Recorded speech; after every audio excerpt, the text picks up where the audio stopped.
What's up, War Report family? I am your host, C Dub. We're just days away from A-Day, so we ask you, which Auburn player stands the most to gain from a good A-Day performance? All the guys are here to discuss it, and we can't wait to hear your thoughts on the latest edition of the Midweek Rapport.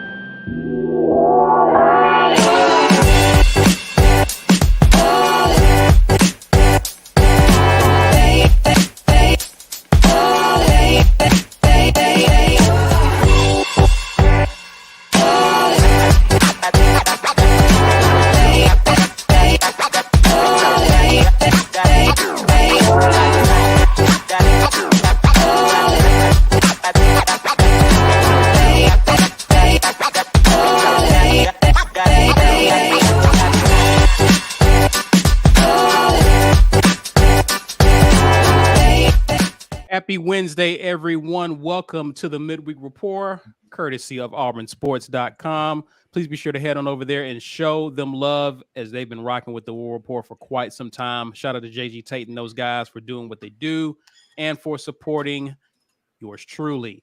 Also, I want to thank you guys for hanging out with us. Do us a favor. We've got a good show planned for you guys. Don't be selfish with it. Share it with others, guys. Share it on social media, Facebook, Twitter, hashtag Get Your Weight Up. Even add us. Smash that like button. Help us in the YouTube algorithm and subscribe if you're new to the channel. Now, Ike is ready to see what footage we're going to get from this A-Day because we're going to get to watching some film and talking about some stuff. Ike, tell them how they can access that. It's really easy. There's a join button. You click it. You tell YouTube, I want to become awesome. That's it. You tell YouTube, I want to become awesome. You join the War Rapport, and YouTube grants your wish. You become awesome immediately, and then you get to hang out with me a few times, during the summer and talk about some film, some stuff that we saw from A-Day. I got stuff coming up on some potential basketball guys. Once we lock in some guys, I'll have some film for that stuff. We are going to watch film, people. Join the War Report to get on board with that. If you are a member and you want somebody else to have the gift of awesomeness, you can give it to them by clicking on the little gift box button and then give some memberships to somebody. The first month will be on them. After that, they have to maintain their own awesomeness. You are not responsible for everybody's awesomeness for the eternity of their life. We give away stuff, and we are going to give away a t-shirt this time, courtesy of War Eagle Oil. TWR t-shirt, man, the logo shirt. We're going to give that away tonight. So you need to hashtag Get Your Weight Up in the live chat to be able to enter this. Some lucky person is going to get themselves a t-shirt tonight. You got to be present to win. So if you drop the hashtag and you leave, hate it for you. But we will be giving that away here right around the 1 hour mark. Gentlemen, let's get started. Hugh Freeze met with the media this week. One of the big stories coming out of it was A-Day format. Of course, we've been used to traditional orange versus blue or white versus blue, first team versus non-first team. We've seen these formats, but he kind of alluded to kind of a different format where it's offense versus defense. You're playing from behind, a lot of situational stuff. Thoughts on how you feel about this format, and is it more to potentially glean from than your typical scrimmage? I'll start with you, Mike. Okay, so a lot has been made of A-Day. I asked Coach Hugh Freeze about what do you hope to get out of this, man? A lot of coaches feel like it's a waste of a practice because it counts towards their 15. I think that A-Day should be about figuring out how fundamentally sound are you, right? They should be looking at a lot of this tape the same way they look at all 22, right? To see if guys are lined up right. On the end zone view, you're grading the linemen to see where their hands are at, their technique, they have proper leverage, right? How well do people understand their assignments? Are they filling the right gaps? You can still evaluate all that without showing what you're going to do, which it seems like he's very, very concerned about. He don't want to put anything on tape. that anybody can use to try to figure out what they're going to do in the fall, because he feels like a great advantage they have right now is that nobody knows what this offense is going to be. There's no film study on Auburn right now. I think that is going to be an advantage for sure. Now, I don't think any coach really puts anything on tape during A-Day. Right. So, but he just wants to make sure that it stays that way. Now, I'll tell you, Hugh Freeze gave the worst pitch ever Monday for fans to show up on Saturday. You're not wrong. You're not wrong about that. I was sitting there listening to his response, and I was like, "This didn't encourage nobody." He said, "We want you to come out," but like everything you said was like, "Yeah, but it's a waste of time. We want you to come out for the most boring time of your life, right?" Like that's pretty much what he said. And I was thinking, "Wow, all right, cool." That probably sounded different in his head. Come out and see what you're never gonna see in the fall, and get rained on while doing it. Maybe one time only, baby. This is the only time you're gonna ever see this offense. I was like, what is he doing? What is he doing, baby? So I think there's a lot to evaluate. It's a chance to get some other kids time on the field. There will be presumably recruits there. I wish it wasn't going to rain. I think that hurts recruiting a little bit. There's like 90% chance of rain. But we will be there in the rain. Yeah. Now it won't be raining in the press box, but the rest of you, we value your sacrifice. It's just gonna be interesting to see how this goes. The format will have a lot to do with what you get out of it as well too. Now, I need to remind you that we watched an A-Day where the coach played one quarterback for like 75% of it. And that was boring to me. And what was not boring was your reaction at halftime. I wish we had saved that, man. Just make it an insider thing. Goodness. You know what I'm saying? Put it up. Oh my goodness. It's supposed to be different. Now that was gold. That was hilarious. That was a good time. Yeah, I apologize for my language. But why? It felt like a step backwards to me.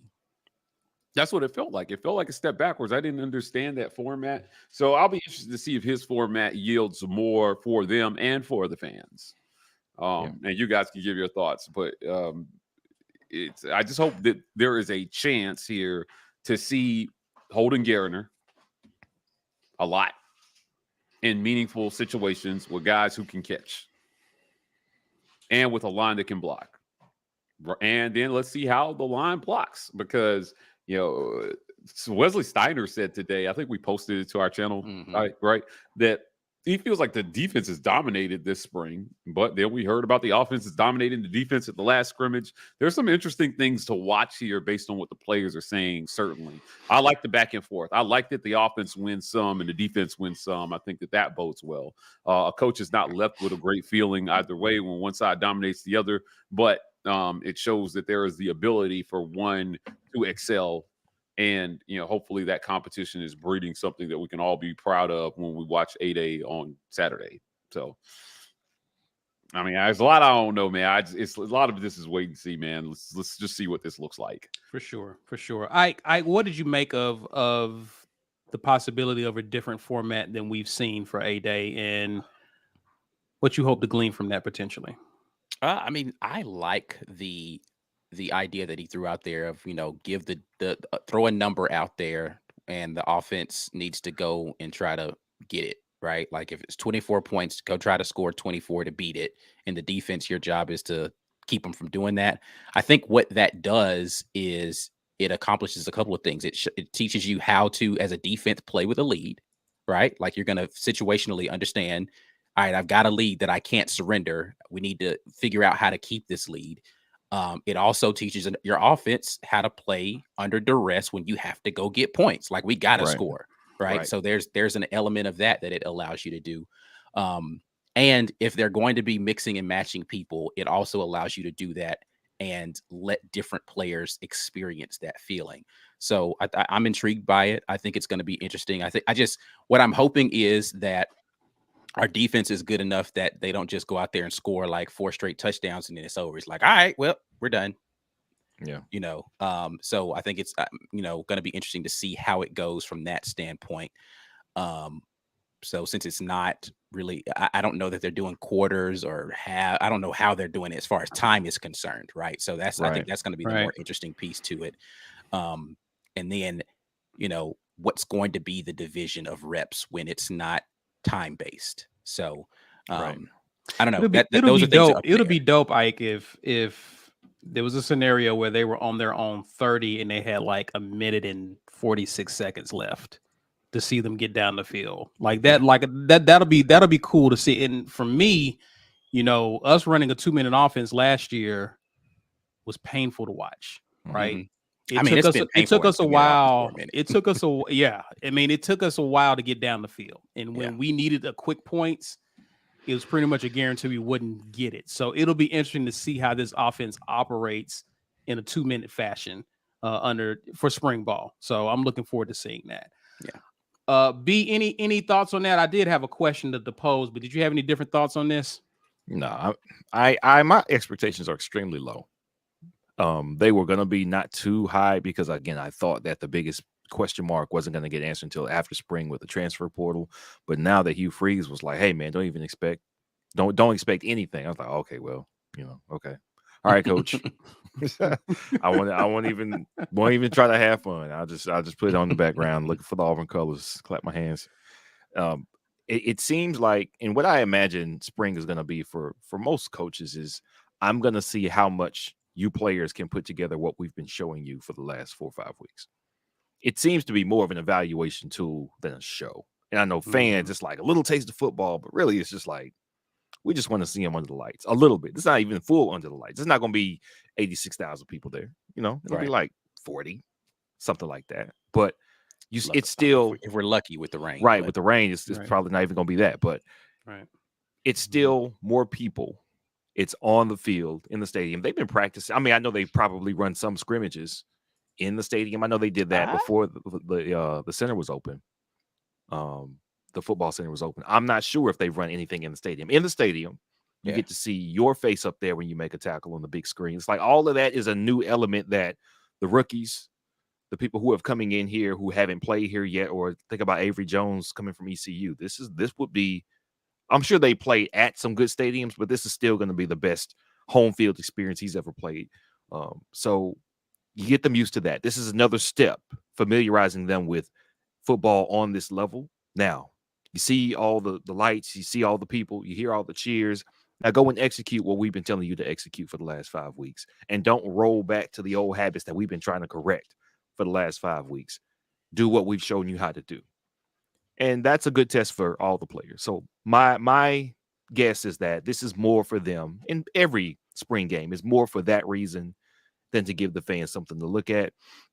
But yeah, it's kind of hard to get excited, and not just because the format is a question mark. It's like, man, really, you're not gonna hit the quarterback, man. The quarterback's not gonna be running for his life. You know what I'm saying? Like this is not gonna happen. Like we might get some good like safety coming down into the box to try to get Jarquez, because I imagine that the defenders really want to get a good hit on Jarquez, not just because he'll be carrying the ball, but because he's really good and he's really strong, and they know players know who the good players are.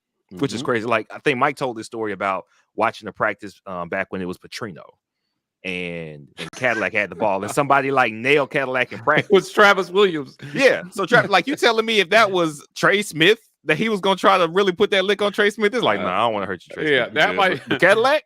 I'm trying to get you, Cadillac. You hit Jarquez too hard, man. That might be the quickest way to get processed. I mean, but if he got the ball, you want to hit the best player on the team. Don't you want to get a lick every time? Matter of fact, every time a defender gets traded or signed somewhere else in NFL, they always try to be like, I'm trying to get circulating on Twitter of these two dudes in the hallway at their dorm going head up.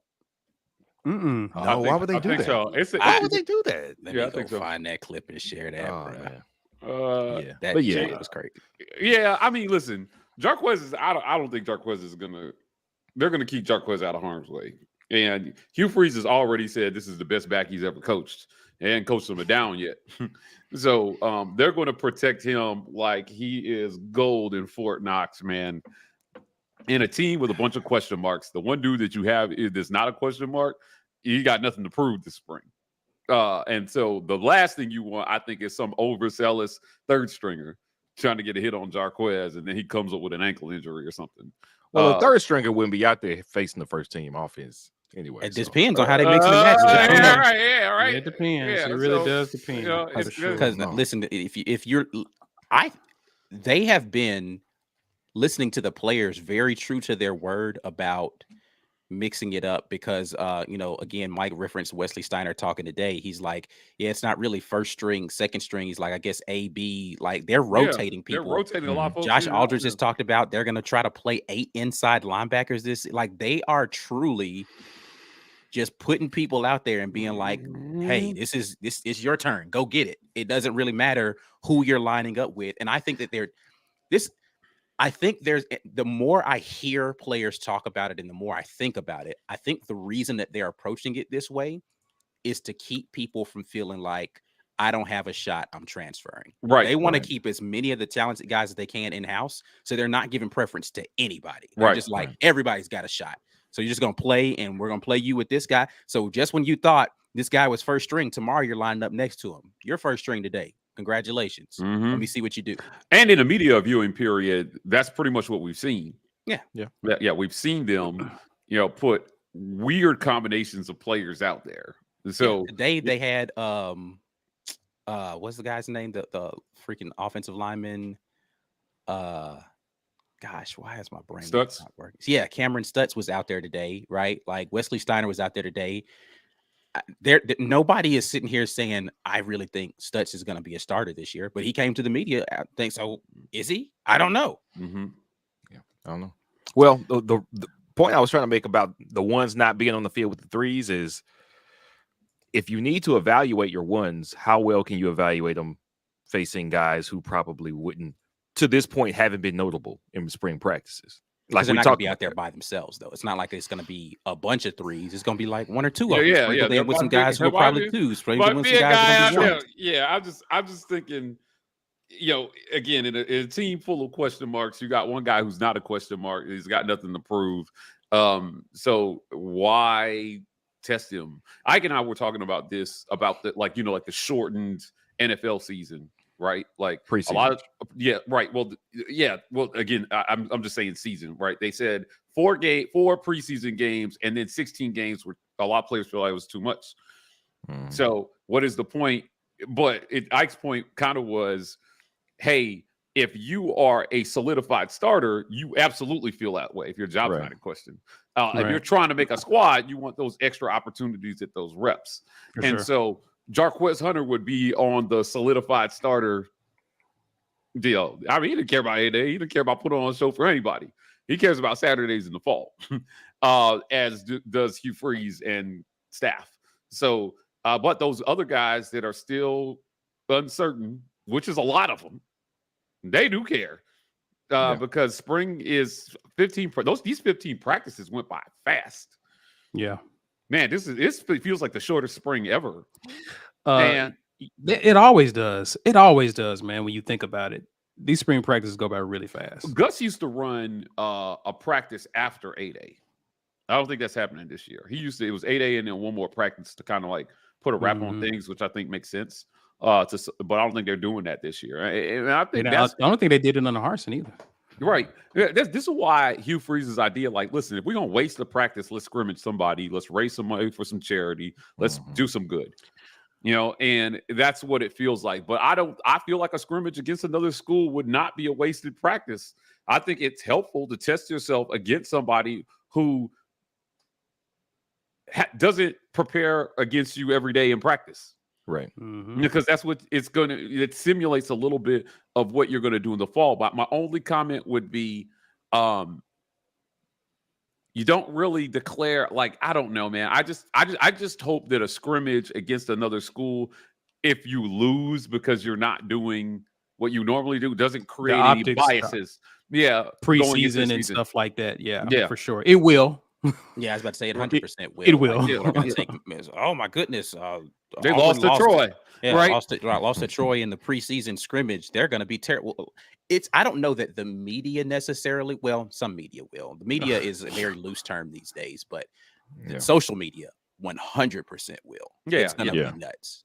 As long as there's no overreaction to that, which there certainly will be some. Yeah. I just think it's a better way to handle this rather than all these coaches who feel like A-Day is it's a glorified scrimmage, but it's not even that because you can't do anything that you're going to do in the fall. Right. So I like that some kids will get tested under the lights in front of a crowd.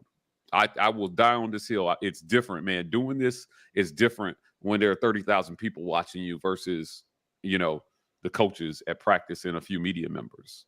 Yeah. So, listen, UAB's Trent Dilfer and Troy's coach in South Alabama was like, let's do it. Let's do it. If you're a smaller school, there's no downside for you, right? Right. Of course not. For these smaller schools, there's no downside. You get the attention attracted to your program, so it's going to help recruiting. Especially for those schools right now. If you're Saban, you possibly are not really on board with this because you're a jerk. But it benefits everybody else. That's all I'm saying. I'm saying it right. Yeah, like he doesn't care because these guys processing, they're winning championships and he's getting whoever he wants, right? Like recruiting. So he's not gonna care about gaining some kind of edge. And this is why I like why Hugh Freeze brought in donating the money to charity, because then it's like, why do you hate puppies, Nick? You know what I mean? You don't want to support kids with cancer, right? Like, I mean, it really puts the onus on him to be like, all right, I don't really like this, but Saban say, F them Nick kids. Love the kids, yeah. I mean, because here's the thing though with Saban, like he can't. I thought he was completely disingenuous when he said it last year at SEC Media Days about how he'd love to play, the HBCUs. And I was like, you've been at Alabama how long and it's never happened? Come on, sir. Mm-hmm. Let's be serious. That's why I think these scrimmages should happen with the HBCUs. Well, I do too. But here's my point is that, to your point, I don't think he cares and he's not going to do it. But if he wanted to, it would happen. Like he's like, I don't have anything to do with who we schedule. Bull crap. Right. 100% crap, Nicholas. Stop yanking my chain, bro. When we were in college, Fellowship of Christian Athletes used to do this retreat in Chaco Springs, Tennessee. And if you don't know where Chaco Springs at, it's like this super remote, like forest cabin place in the middle of nowhere. And because it was FCA, athletes from other schools would show up in state. So A&M's football players, Alabama A&M's football players came this one year. And I remember me and King we were rooming together at Chaco, and they got into an argument about who would win in a game against each other. And these football players, these A&M players, really wanted to test themselves versus Auburn. They were talking mad crap like we're faster than you and we're this and we're that, and we were like, no, you're not. But that's cute, but no, you're not. And it means something to those guys to be able to play. So like, if you're not going to do it in real life, man, a scrimmage is a good opportunity. Just let athletes go out there and be athletes against other athletes. I'd call Nick on that and be like, didn't you say that you'd welcome the opportunity? Here it is. It doesn't even matter. And it doesn't even count. It doesn't matter. Right. Go play, and you can do all the fun, like you can do all the stuff and give opportunity, all the crap that you said you'd love to be able to do, but you don't have any control over. Here's a chance for you to exercise some control and save some puppies. Right? Mike them picked the charity for them and everything. Yeah. They didn't even say what they wanted to donate to. You gotta throw the guilt trip in, like, why do you hate people with lupus? Right? The Lupus Foundation saves 1,000 lives a month. Nick, I didn't say I hate people with. Start talking with his hands. Yeah, that was the best, like Nick Saban gesture of impersonation I've seen in a while. That's pretty good, sir. Pretty good. Right. So practice sometimes.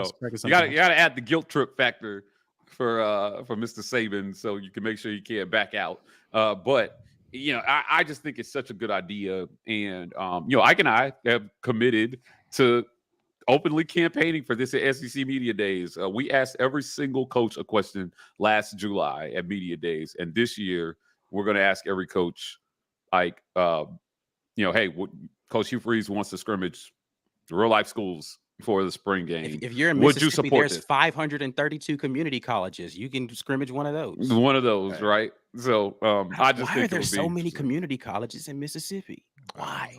I was about to make a really mean joke. Last chance you, they look awful. I'm like, oh my goodness. But I'm just saying, like last chance, most of those schools are in Mississippi. Why is that? Why are there so many community colleges? Anyway, Mississippi ain't even that big a state, bro. Like, what's going on? Let's get to some of y'all's comments before we get into really talking about players that we think have the most to gain. Starting with Corey Weber, appreciate you hanging out with us with the super chat. He says, I like to donate this $4.99 to fix Mike's microphone during his interviews. I'm Mike, so sorry, guys. Go ahead and explain it, sir. I'm so sorry, guys. I had the wrong mic selected during the interview. Brian tried to undo my mistake, but even his superpowers weren't enough to improve it much. But you can hear me. It's just not ideal. And what we're doing is we're clipping out parts of what Cole is saying and posting that to social media for you guys. It was a great interview. If you haven't watched it yet, I still recommend you go watch it. But Cole talks a lot about offensive line and what he feels like. He talks about some training things and his ideas on what it is to be an offensive lineman today. So always a good time when Cole Kublik joins the show. Go check out his YouTube channel. What's his YouTube channel called? The Cube Show? Is it just the Cube Show? I think it's the Cube Show. Go to the Cube Show. There's some good stuff over there. Now, he talks about college football in general, but there's an Auburn flavor to it. There's always an Auburn jersey hanging in the back. So there's that. And you should watch it, man. Support the guys who support us, man. We love Cole Kublik. All right, Jaquan Grant asked, should we be worried about Landon King? It's quiet about him. He's out there. He's out there. Listen, when I tell you what Steiner said about everybody like getting switched in and out, Landon King is out there just as much as anybody, right? So he's not buried on the sideline anywhere, right? He is in the game. And just because you're not hearing about somebody doesn't mean that things aren't happening. And some of the people that you're hearing about, you won't hear about in the fall. So just take it for what it is. Take it for what it is, man. Like Landon King's out there a lot. And for the most part, he's been healthy most of the spring from what I understand. So yeah, I haven't heard any injury news about Landon. So now we know Malcolm clavicle. Camden Brown had a thing where he sat out for a little bit. He had like an ankle sprain, something like that. Yeah, Jay Fair had like maybe a hamstring or something. Yeah. So Coy Moore either broke or sprained a couple of fingers on one of his hands. Right, but he's out there now. Yes, yeah. Coy's fine. And Camden's back out there. Jay Fair's back out there, right? Like Malcolm's the only one who got injured and is not expected to return. Well, spring's over now, but I'm just saying he's not going to be out there for the spring game. He had the most serious injury in the clavicle, right? But he's still out there stretching and doing some things with the team as well too. Like I've seen him every practice we've gotten to view. Just not as active, obviously. So yeah, I would not worry. I wouldn't overly read into not hearing about Landon King. James Barnett, appreciate you watching with us. He says, fellas, could it be that this team is a lot better than what Freeze is saying? Maybe that's the reason why he doesn't want to show his hand. The perception is we suck. Listen, I saw this comment. James, he's not going to fool anybody with this, right? I think this is more about fan perception on where the team is at and how far they have to go and year one expectations. I think he's being very truthful. We have a long way to go. They're still making up the offense. Yeah.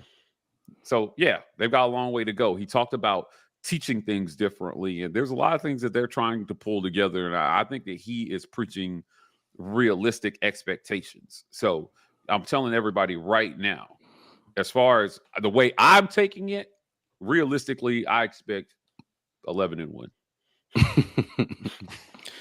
I think that I don't know that it's necessarily that he's trying to downplay that they're good or not. I think that in his mind, he's setting a championship level expectation, and they're not playing like a championship level team right now as far as their execution, their understanding of concepts, all those things. He's not saying they can't win games. He's not saying they're not going to go out there and compete. He's saying that, do I think that today we could go out there and play for a championship? No. And until we're there, we're not good. Right. Right. And that's the way he should think about it. He should think about it as like, this is not championship level football right now. Right. And until we get to championship level football, we have to go get better every single day. Yeah. And I think he was being very real when he said, I expect them to be at a certain place right now. They weren't there. They've made strides in that direction. They just weren't where I expected them to be at this point in time. It's all truth.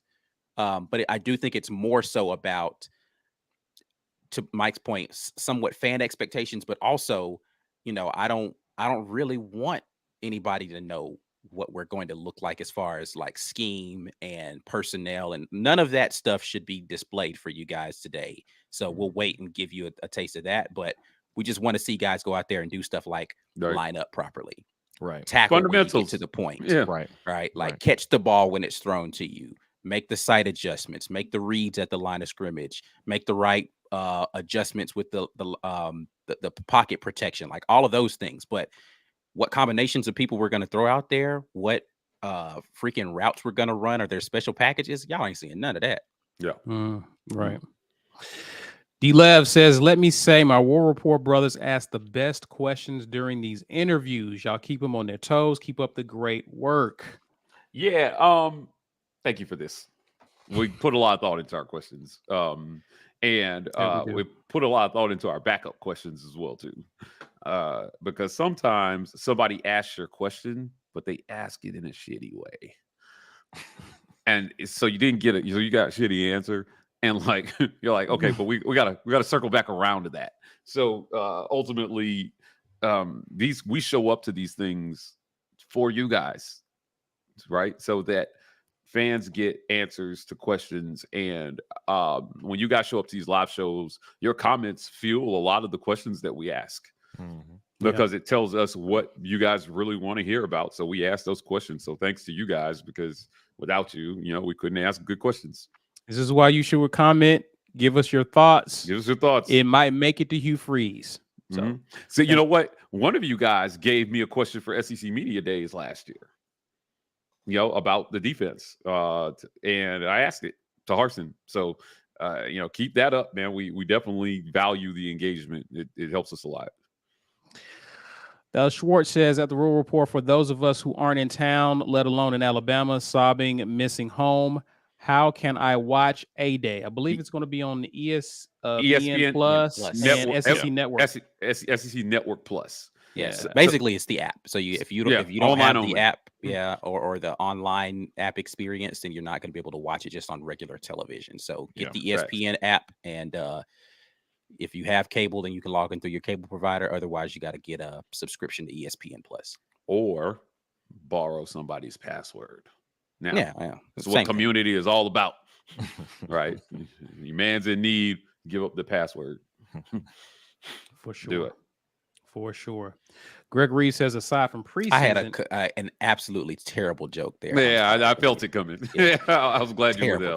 Yeah, I'm glad you restrained yourself. Glad you did too. Good job, Hype. Good job. The growth. Aside from preseason, NFL teams do joint practices to compete against each other. Why not, man? And then somehow, like, maybe a fight or two will break out, but usually they just get over that stuff, right? Yeah, I've seen it. Like it's 100%. Those inter team scrimmages, they definitely fight all the time. They fight all the time, yeah. But listen, man. There's more. I feel like there's more sportsmanship at the college level, so it's probably less of a chance of a fight breaking out during something like this.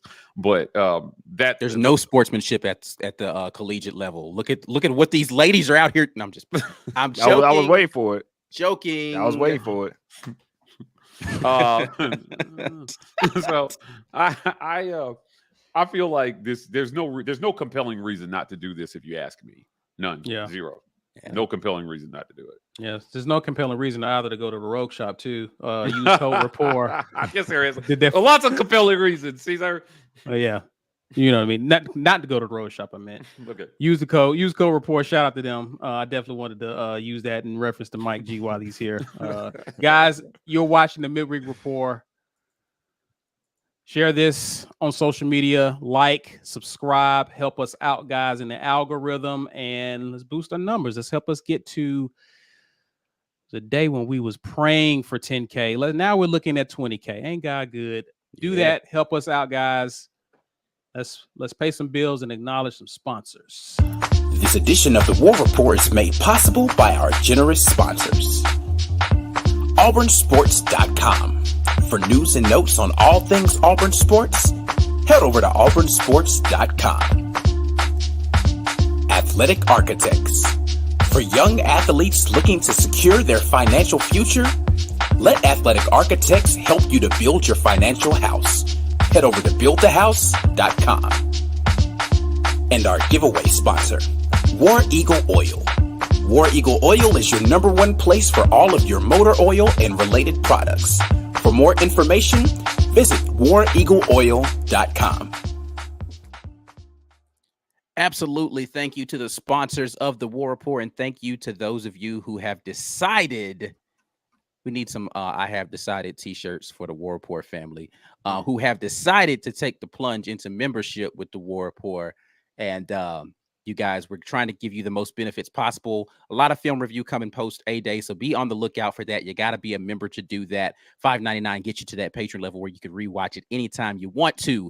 Membership gifting is a thing for those of you who are members and would like to give away a membership. 1 free month can be on you. Just click on the little gift box and decide how many memberships you want to gift. YouTube will randomly assign that to those that are interacting with our content the most, and we appreciate all of the gifts that have been happening of recent. Speaking of gifts, we give away things. This is sponsored by War Eagle Oil. Head over to WarEagleOil.com for all your motor oil and motor-related products. But hashtag Get Your Weight Up right now in the live chat, and you can enter to win a War Report t-shirt. We're giving away a t-shirt today, so hashtag Get Your Weight Up. We will be doing that drawing here in just about 20-some minutes. And as always, if you like listening to us on the go in your vehicle, while you're exercising, whatever you're doing, you want to be hands-free, you don't have to look at the screen, you can go back and listen to replays, mostly of the morning drop, but then we have some audio-only content.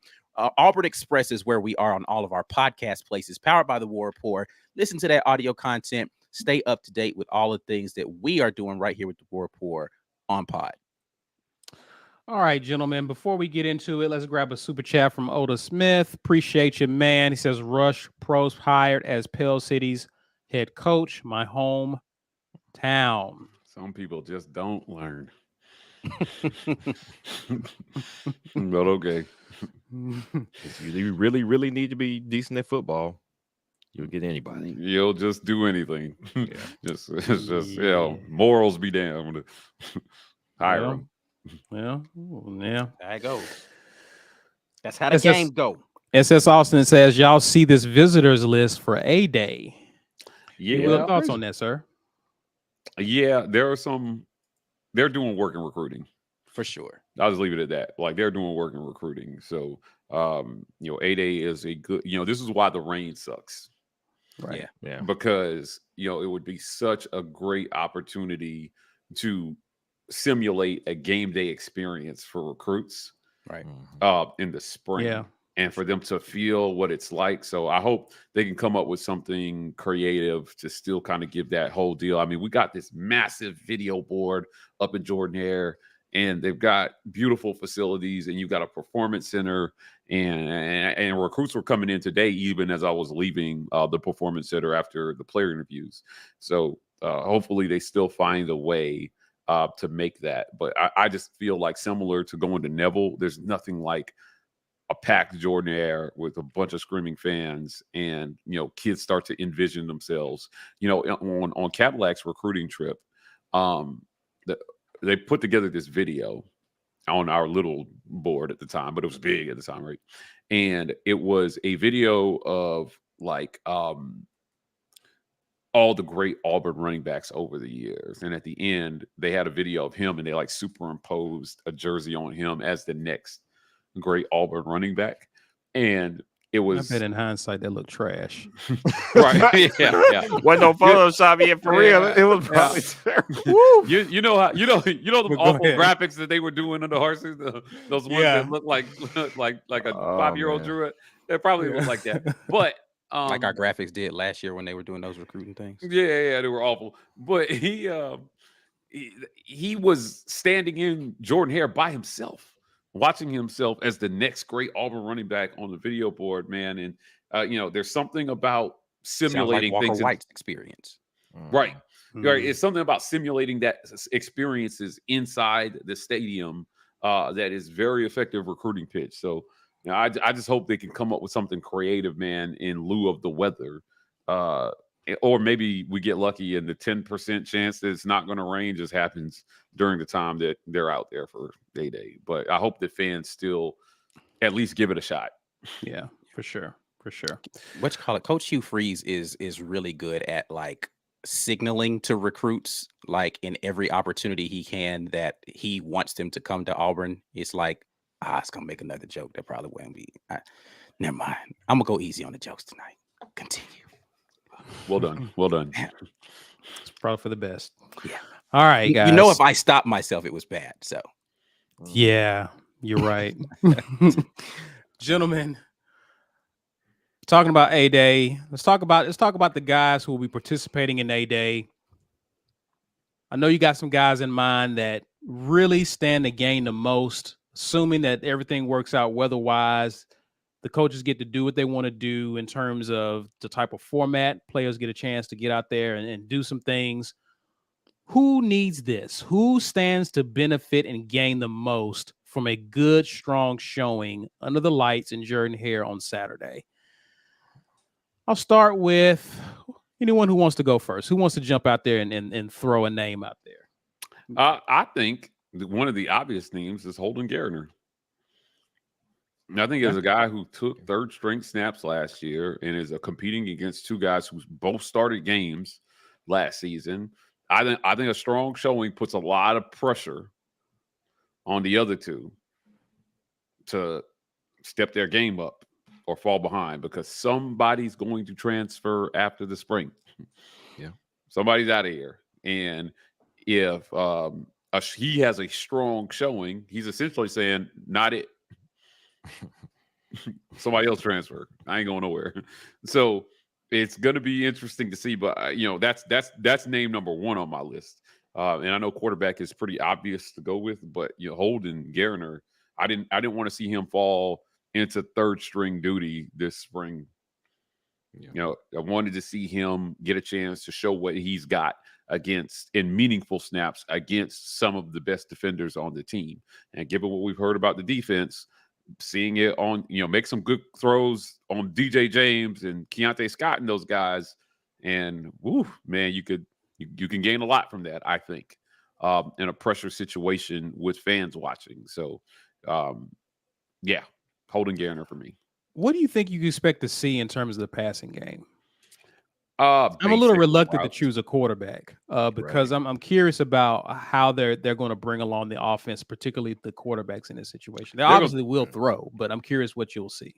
Yeah, I think that you're not going to see anything complicated, right? They're going to see if they can throw goes and fades, and they're going to give the quarterbacks enough opportunities to try to throw catchable balls to the receivers and see if they catch it. So, as much as we've heard about Rivaldo Fairweather, I don't feel like we're going to see a lot of him because he's another guy in the Jarquez Hunter mold, where from the time he stepped on campus, they were like, he's it. He's tight end one. Flat out, right? It's not even a question, right? So we may not see a ton of him because they don't have any real questions about his ability. He's fast, he's hard to tackle, and he catches everything. Now, you don't want to miss a chance to help create some chemistry between him and the quarterbacks, but they've been doing that all spring. So, I expect in the passing game to just see them ask the quarterbacks to make basic throws and a variety of throws to see which throws they make and which throws they can't make. So what did we hear about Robbie? Robbie, his downfield passing has been good. He's always been good throwing the ball down the field. I think they're going to ask him to throw short to intermediate routes to see if he can do it with the lights on. Holden was struggling throwing the ball down the field. I think they're going to ask him to throw the ball down the field a little to see if he can do that with the lights on. TJ, they said that, it was more system and absorbing system for him. I think they're going to ask him to do whatever he was struggling at in practice right Saturday to see what he can and can't do. So that's it. And you have to pass the ball enough, Caesar, to see if your line is picking up the blocking assignments, if they're communicating. The passing game is more than just about the quarterbacks and the receivers, right? It's about seeing if there's any fluidity, any cohesion to your offense, and the offensive line is going to be part of that. So, are they picking up blitzes? Well, if you're not passing the ball, then you're not going to know. So, right. I expect to see a decent amount of passing. Okay. All right. Do we want to stay on the offensive side of the ball? We can do offensive defense, or we can go all over the place, guys. So I don't know who you had in mind, but I've got some names on offense that I'd like to throw out there. I was having a conversation with somebody about this, and I thought this made a ton of sense. So I'm going to put it out there like I came up with it.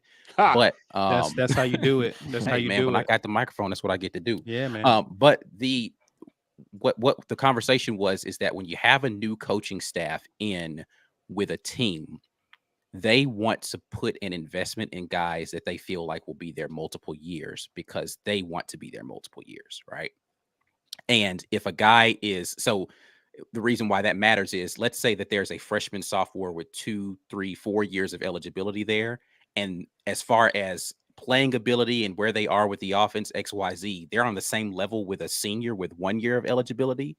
They're going to invest more in the guy with more eligibility, because that's the guy that's going to be there with them for more time, right? So they're going to give a shot to probably some of the younger guys. And I say that to say, I think that guys along the offensive line like Jaleel Irvin and Cameron Stutz need to do something because their eligibility is almost up. So if they don't get into the too deep on the offense, despite what they're talking about with rotations with receivers, and we're going to play 8 receivers, and we're going to rotate running backs, and we're going to do this and that with linebackers and defensive backs, they're not rotating offensive linemen. Right. That's not happening. They're going to get a solid 5, and they're going to roll with those guys. So you need to be in the too deep there. So guys like Jaleel Irvin and Cameron Stutz need to make a statement to say, my experience, my whatever in this offensive line room garners me the ability to go out here and play on Saturdays in the fall. So I think that those guys who are seniors on this team have a lot to prove, or they might have to find somewhere else to play football or just write out a scholarship, right? Like, I don't know which of those they decide to do, but I think that they have a lot to prove in this A-Day game. B. Will. Yeah, that's tough.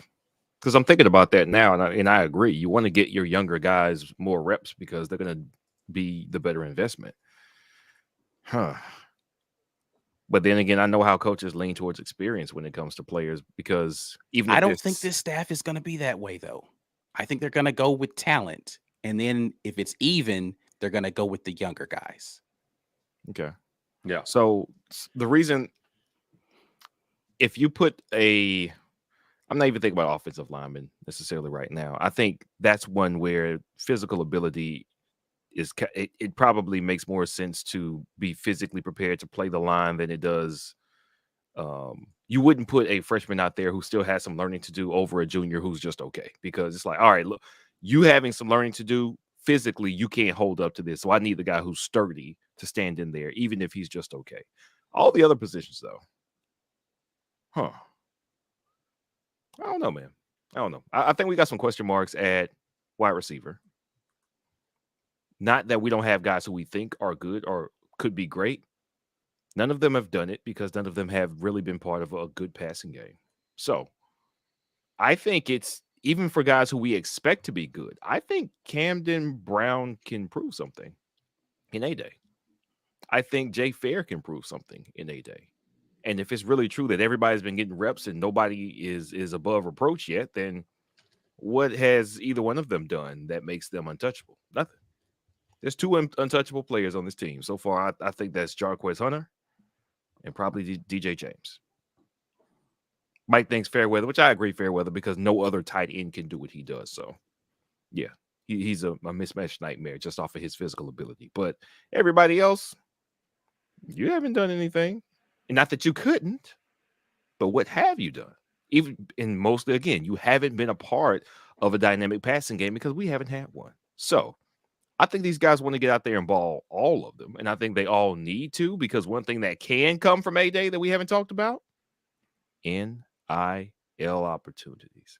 You get out there and catch 240 or 50-yard passes, one for a touchdown, catch one over a DJ James, somebody who's already got a solid name. I don't know.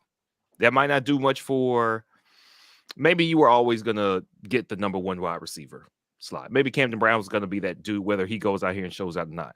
But as much as we've heard Camden Brown's name, you have to put your face and your name out there. We need to see clips of you doing something that makes an ESPN top 10 on for that Saturday, for the weekend. You need that.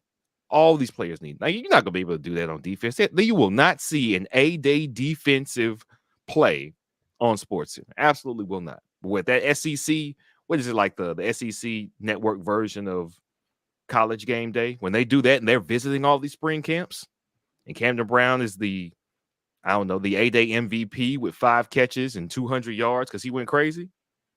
You don't think that does something for Camden Brown's pockets? Because what's crazy is, as soon as A-Day is over, the transfer portal opens up.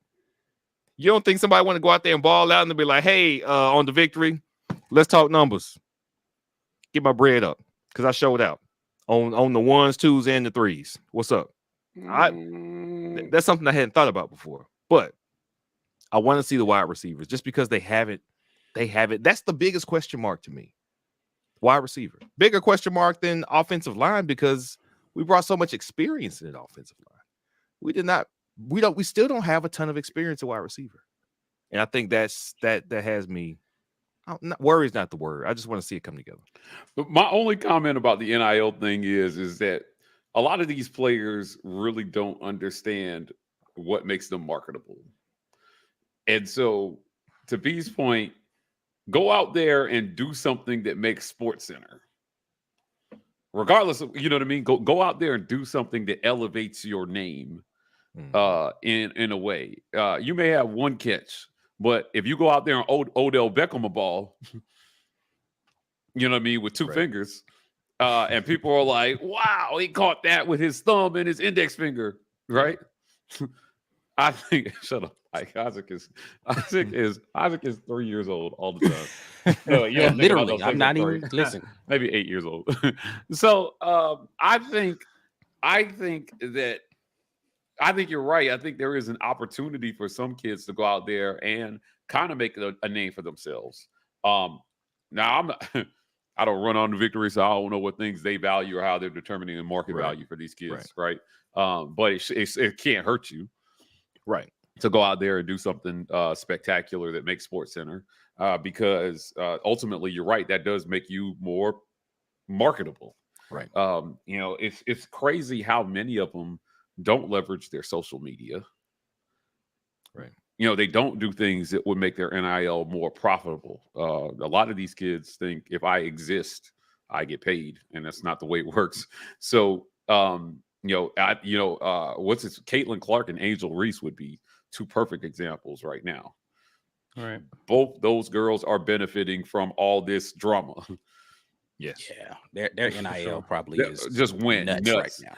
Angel Reese went from like 15,000 Twitter followers to I think she's at like 300K now, 1 million on Instagram and 1 million on TikTok. Yep. Right. So everything she tweets out is a gold mine right now. Yep. And you got to go out there, you have to perform, and then you got to be memorable in some kind of way. As an athlete, the best way to be memorable is to do something memorable on the field, on the court, in the pool, on the tennis court, wherever you live, do something memorable there. A-Day is definitely an opportunity for that these days, because they're all nationally televised. Everybody watches it. Your highlight will make SportsCenter if you do something amazing. Right. And it's sad, B, but you're right. Like, the offensive players have more of an opportunity to do that than the defensive players do, I think. Sadly. But, if you're a defensive lineman, it's like, man, we can't hit the quarterback. Right. I was going to say, maybe if it was a really good sack, but you ain't going to get no sacks on A-Days. Right. You can't hit them. Yeah. So, it sucks for them. But, maybe if a lineman comes up with like an interception or something, or Right. You know, The linebackers and DBs will have their opportunities. For sure. Yeah, for sure. So yeah, that's a good point about A-Day. I think an NIL opportunity. It's another opportunity for you to elevate your name in a way that makes you more valuable in terms of an NIL deal. And it puts, and that's one thing we mentioned earlier. It puts film, like if you are going to go to the transfer portal, you have some actual film that's out there where somebody can see, hey, I was out there making plays, man. Right. You can increase your value whether you're staying or going. Yeah. It's so funny. Like there are some that just fall into place for a lot of these players. What was that kid up in Michigan with the made up name? You know what I'm talking about? Made up name. Yeah, he had some weird name. It's gonna hit me after we stop talking. What about year? it. What year you think? It was a couple of years ago. He had some name like, it was like one of them XFL names, but he talking about the Coldest Crawford? The Coldest Crawford. Yeah. He was at Nebraska. Yeah, right. And then he got an He NIL deal with like I don't know where he is now. Yeah, he got an NIL deal with like some air conditioning company. Yeah. Right. The coldest. Yeah, like Kool-Aid McKinstry, right? Like it's his nickname, but still. Yeah, for sure. Right? How did the Army not get Tank Bigsby, man? It's just missed opportunity. I'm telling you, bro. Like, there's some things that just make sense, man. And I think that these kids just need to understand what is value, what's actually value. I know Caddy was like, oh, God. man. Oh, man. Obvious. Right. Obvious. You think people started naming their kids stuff? And he would have been driving around in like 3 Cadillacs. Yeah, he would have. That's part of his deal. Oh, man. Ronnie Brown. Why did we name him Escalade Brown? When he got to the NFL, did he get an endorsement deal? Brown would have got a UPS deal for sure. So what else? That would have been cool. Did Cadillac get an endorsement deal after he got to the league with Cadillac? I don't know. I don't know. I mean, see, he was in Tampa, so maybe if there's like a Tampa Cadillac dealer. That's what I'm saying. Like, how did they not land that one? The coldest Crawford. Like, you want your AC to be the coldest? No, let's be real here. All of these, I'm glad these young men are getting money. Athletes who just starting to do advertisements do the worst advertisements ever. You know where to go to come and get your AC tuned up. The coldest. 555-1076. All of them. It don't matter if they're famous. It doesn't matter if they've been in the NFL 8 years, man. They're always awful. Awful. Oh my goodness. I don't know. Marshawn Lynch's were pretty cool because they kept him in character. He's just a natural character. That's right. They kept him in character. You can't make them act. You have to figure out, to your point, Mike, you have to figure out, all right, what do you like to do? Let's get you out here doing things that you enjoy doing. But the minute you start trying to make these young dudes act, they're just like, yeah, man. So come on out here to War Eagle. What did you just say, bro? Come out here and get some fries. Because that's what I do. Angela Lee. Oh my God. And your girl, boy, y'all got some names on this month.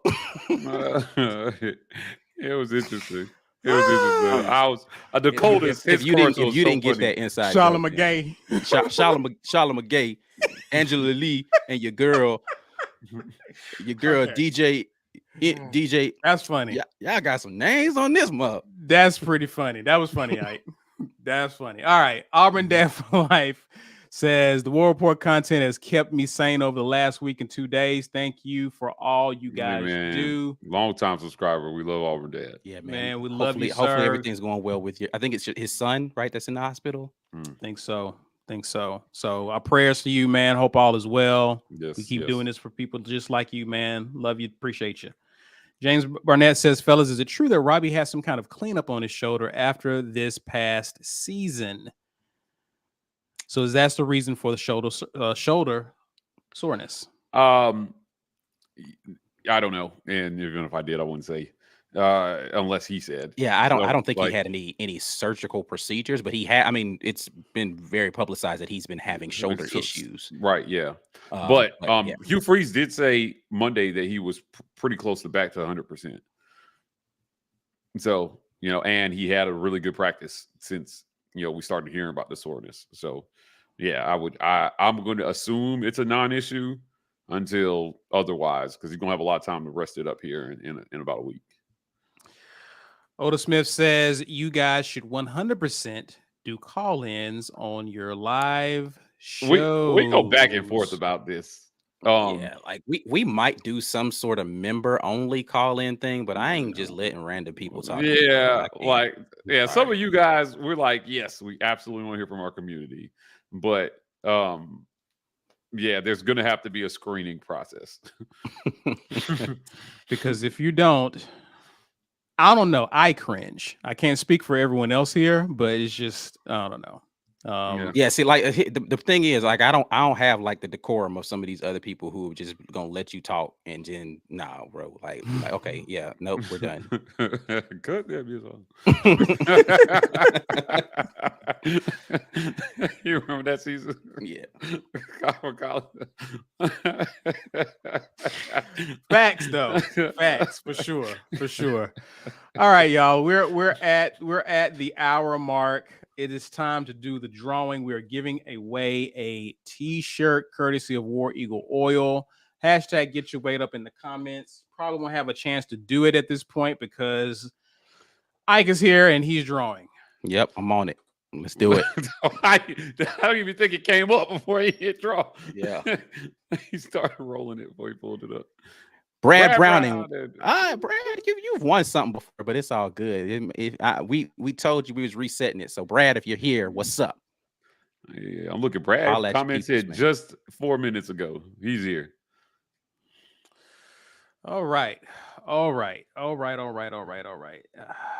Brad, because you won, and to answer your question, nothing. I don't know anything about a walk-on QB. What have we heard Walk-on about QB? this walk-on QB? Yeah. Oh, gosh, what is his kid's name? Hank Brown? Nah, Hank Brown is the other scholarship guy that's coming in the spring. I mean, the fall. I don't know. I forgot what his name is. Yeah. Someone who's already on campus, or he actually walked on recently. I think it's a more recent guy. It's not Sawyer Pate, the guy that's been there for a while. It's another kid. I can't remember what his name is. So, but yeah, I haven't heard anything of note. It's a 3-man race. Let's be clear. Mm-hmm. Yeah. All right. Well, congrats to you, Brad. We're going to move on and talk defense. Let's talk about defense and who has the most to gain from A-Day. What say you, gentlemen? I know you guys have some thoughts on this, some players that come to mind. Jackson Barkley. Thank you for those in the comments. Jackson Barkley is his name. Okay. Ike, what's up? Who has the most to gain on the defense side of the ball from A-Day? Oh, it's got to be somebody in the defensive backfield for me. DJ James has got one side locked down. So who is going to show out on the other side? I think, Nehemiah Pritchett is the guy with the experience there. Kayan Lee is the guy that's getting a lot of hype as a freshman. I know for a fact that Keontae Scott, though he is a nickel guy, wants to play on the outside as well. JD Rim has been a guy that played some minutes for us there last year. Somebody over there on that side of the field has the most to gain. Lock it down because, similar to the Jarquez Hunter statements, I don't know that DJ James has a lot to prove to this coaching staff. Right. So he might not play a lot. All right, cool. DJ, you did your thing. You locked him down for a couple of series. Yep. Let's get somebody out. Let's move on. Yeah. So somebody show me something. I'm going to go with one of those guys.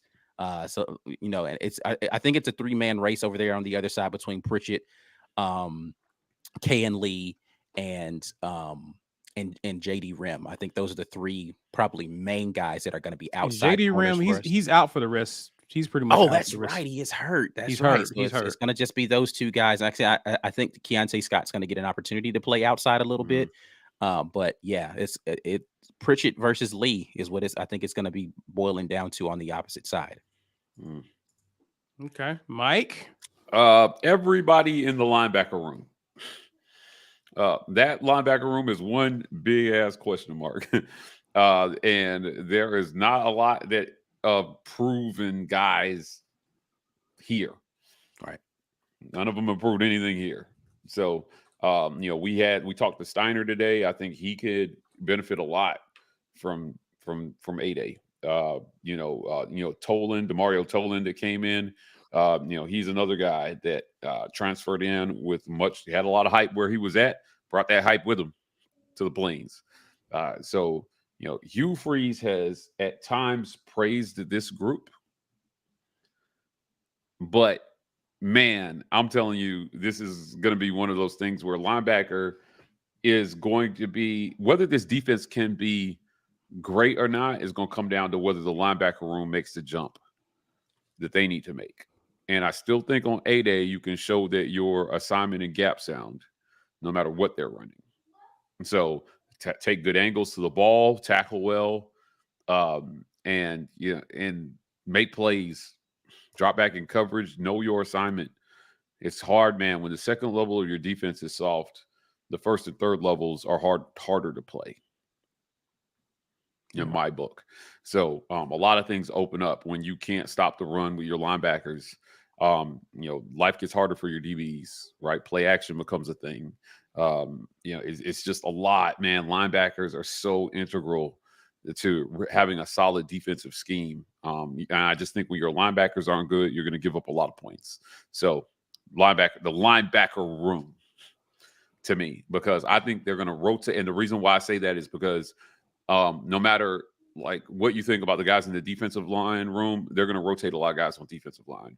And the DB room is widely believed to be the most solid room on the team outside of running back, maybe. So it's got to be linebackers, man. They've got the furthest to go, so they have the most to gain. I want to throw out another name real quick, though. A guy who I've been excited about since he got on campus in a completely different room. I want to see Eniche Sledge get out there and do some damage, man. Like, I'm really hoping he gets an opportunity to show something here during A-Day because, from a defensive line standpoint, I think there are some guys who, like, I think Justin Rogers, Jason Jones, and Marcus Harris, they know what they got in those guys, right? But like the other transfer, Nasili Kite, right? Like, is he going to get out? Jeffrey Imba, right? Like, we want to see that guy. You want to see Eniche Sledge play. You want to see Zacavius Walker, right? Like, there's some guys up front that they want to be able to rotate 8-9 guys through that defensive front. Let me see you go out there and do something during A-Day that shows you're going to be a part of that rotation. Yep. Yeah, and I guess for linebackers, Mike G, that I'm assuming that includes jack linebackers as well, because that's the position I'm really focused on as well. Right, yeah, because again, that like hybrid thing, Dylan Brooks would be a name. I think that they got a lot of aging Dylan Brooks. Yeah, right. Where are you? Anybody else who's vying for that position, because it's going to be a really important key position on this defense. That guy's going to have to be multiple in every way. Yeah, for sure. So it's going to be interesting just to see how they play that jack position, because again, like, it is supposed to be a hybrid where they're going to be dropping back in coverage occasionally. It's going to be interesting to see how well those guys can transition from being a pass rusher, run stopper, edge setter to, getting out to the flat to a running back, or shutting down some big sort of dudes, wide receiver screen. Yeah, like, can they move in that way? Do they know how to drop back in coverage and get the proper depth against a tight end type of stuff, right? So it's going to be interesting. Yeah, we will definitely see for sure. I'm curious to see what the Falk kid looks like. We've been hearing good things about him. They've been raving about him in practice, so I'm curious to see what he looks like for sure. Some of the people commenting. Miller Howe says Keldrick Falk there. I see you. That's what he's looking for. He also comes back and says Marquise Gilbert. That's one of our, how many safeties we got? Did we just add a safety? Did we just add a safety a few days ago? It seems. Is Craig McDonald still on the team? Yes, he is. Yeah. Oh goodness. Yeah. So it's a lot of guys at the safety position, and to me, I'm a little concerned. I was surprised when I found out about Ausberry moving to safety. I was like, as if we needed another safety. We got a whole insurance agency back there, man. Yeah, it's interesting. But Brian was like, "Where's Ausberry?" And now we know. Yeah, buried on the depth chart at safety. Yeah, I mean, because you still got what's the kid's name? Jalen Simpson, right? Is playing safety. Like, it's just there's so much freaking talent. Good Lord, there's so many guys in that safety. Is it a let me look at Donovan Kaufman, I don't know. Caleb Wooden. Caleb, yeah, man. Caden Bridges. That's what I was trying to say. Caden Bridges. Yeah. Mm-hmm. Yeah. So there's plenty of guys back there. Only 2 positions, though. Only 2 spots. So that's going to be very interesting. Do we see anyone defecting from that position into the transfer portal? I don't see how you don't. Like, Yeah. I don't see how you don't. I'm gonna tell fans now, chill out in advance. There are going to be transfers after the spring. Yeah, and it doesn't mean the sky is falling, but and it's gonna be some guys who oh man, I really loved that. I wanted to see him. That it's gonna happen. Right. Yeah, but yeah, people think all kind of crazy things when guys transfer, and it's coming. Like, there's just too many guys at too many different positions, and the coaches, if they're being fair, are going to let some guys know it's better if you seek opportunity elsewhere. If they want to play this year, they're going to have to transfer out of conference. Yeah. So, all right, let me grab some comments here. Corey Weber says, "Can't wait to see Robert Woodyard ball out." Yeah, man. Stolen from Bama. You better pan out. Lawrence Robinson, curious about Puckett, Kaufman, and Simpson. Simpson is an interesting one for me. That's a whole group of safeties. Yeah, Kaufman is an interesting guy who has just flashed so much potential in terms of just making timely plays, and should be one of the smartest guys in that room. And Puckett, I don't know. I'm legitimately surprised that Zion Puckett is not in the linebacker room. Honestly. Now this would be a name. This is a name that I think would stand to gain a lot from A-Day for sure. Puckett, yeah. This is another name because again, he just seems to look lost in the secondary against passing teams. Yeah. So if we're going to throw the ball, I'm curious to see how he will look on the field in defensive and situational plays. So. I don't know. I'm curious to see what he looks like for sure. Simpson, Kaufman has flashed. I was curious to see if Kaufman would be moved to star. I was curious to see if they would have him kind of moving around in the secondary. He still might, who knows? But right. We'll find out a lot on A-Day. Oda Smith says, number 1, Cam is going to be our Ray Lewis. Robert will be our Joey Porter. And Austin will be our James Harrison. Hey, listen. James Harrison is, outside of an upset to KO Spikes, is the scariest person I think on the planet. Like, he is just mean. He's a mean guy. And so we have somebody that mean. I mean, I like Port. Those are a lot of mean linebackers you just named right there. So yeah. Like, I feel like Ray Lewis had a good spirit, but he was, you know what I mean? Like I don't know, man. Like it. James Harrison might have physically been born in hell and hatched from an egg. That guy's mean. Those are 2 amazing things to say. About yourself. Right. Yeah, I'm telling you, that guy's mean. Yeah. So I would welcome a James Harrison on this team. We need somebody. We need a dog, in that room that will just go out and put the hardest lick on the quarterback every single time, right? Or on the running back or whoever he's tackling. This guy was born out of hell. yeah. From the pits of hell, James Harrison. Hatched from an egg. Oh man, any other closing thoughts, guys, about A-Day and other things you expect to see? Yeah, I mean, listen, this is far from a pregame pep talk, but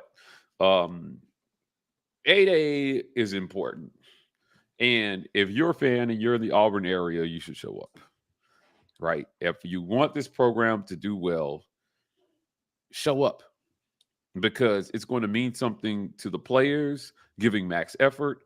It's going to mean something to the recruits that are showing up. It's going to mean something to their parents who are driving God knows how long to get there. That Auburn fans show up to A-Day. An empty stadium is the worst thing that could happen on Saturday, even in spite of the weather. So please, please, please show up. This is not a meaningless day. Right now, I know what Hugh Freeze said. I'm gonna counter what Coach Freeze said on Monday about A-Day and say that the expectation for what you see in terms of system should be tempered, but the expectation of excellence should not. A-Day should be an excellent experience for fans. It should be an excellent experience for the players, because that's what Auburn has to be about if you're going to get excellent results on Saturday. So show up, man. Show recruits what that excellence looks like in every single way. When we played Alabama in basketball in Neville Arena, for whatever reason, I had a crimson hoodie in the rotation that wore the game. And somebody walked up to me on the elevator and said, "Hope you enjoyed your time here at Auburn." And I just kind of laughed and I was like, "Yeah, I went to Auburn." And they were like, "Oh, okay." But I get the mistake. And I thought, like, man, even though they thought I was the worst person in the world, which is a Bama fan, they were still nice to me. Excellence. Auburn has always been about excellence. When Clemson came to play us years ago, their student newspaper wrote a whole article about how excellent the experience was. As an opposing fan, getting invited into barbecues, right? And it's Auburn is a community. Auburn is more than just football, and football may be the reason that people get together. But damn it, man, when you get there, dude, it's so much more than that. And I think that recruits need to see and feel that on Saturday. And they can only feel that if people show up. Please show up. Yeah. Well said, sir. Well said. Well, we will definitely show up. And we will actually be doing a little coverage of A-Day. Ike, you want to give people the breakdown on what we'll be doing there, sir?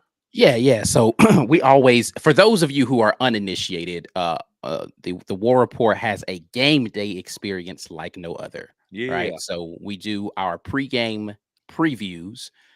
We usually do a halftime show and a postgame. We will not have a halftime show this Saturday for A-Day, but we will be doing a 10:30. I know the game, typically we're going to do it 30 minutes before kick. We're going to do a 10:30 pregame for A-Day. So join us right here on YouTube and Facebook. We're going to go live on Facebook for this one. Pregame for A-Day, right? So we'll be there, be here online 10:30 for you guys, and we'll just do kind of final thoughts before we're heading in there to the stadium. And then we'll do a post-game analysis, right?